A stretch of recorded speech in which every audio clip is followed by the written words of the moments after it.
madaxweynaha Khaatumo Professor Cali Khaliif Galeed Yoftu hogaaminayo ka tirsan golayaasha Khaatumo ayaa kulan saacada qaatay magaalada Caynaba kula yeeshay xubno wasiiro oo ka tirsan Soomaaliland oo hogaaminayo wasiirka madaxtooyada Soomaaliland Maxamuud Xaashi Cabdi kulankan oo ah mid ay albaabadu u xidhan yihiin saxaafaduna banaanjoog ka ahayd ayaa ilaa hadda loogeyn qodobada lagu wada hadlay hase yeeshee la xoogaal oo la socday qaabka shirku u socdo ayaa warbaahinta Somali News u xaqiijiyay in laga wada hadlay sidii labada dhinac ay u midayn lahaayeen dadaalka lagu jiro daminta colaadda u dhaxaysa beelaha walaalaha ee ka taagan koonfurta gobolka mas'uuliyiinta Khaatumo ayaa tiraba laba jeer oo hore shirar nabadayna kula qaatay mas'uuliyiin ka tirsan xukuumadda Soomaaliland dalalka Djibouti iyo Itoobiya inkastoo heshiiskii Khaatumo iyo Soomaaliland aanay qayb ka ahayn isimada gobolada Sool Sanaag iyo Cayn oo awood baahsan ku leh bulshada gobolada Sool Sanaag iyo Cayn waxaana wali isha lagu hayaa in kulamada Cali Khaliif iyo mas'uuliyiinta Soomaaliland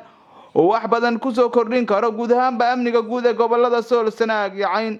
Maxamuud Aadan Askar Maxamuud Guray Somali News TV Laascaanood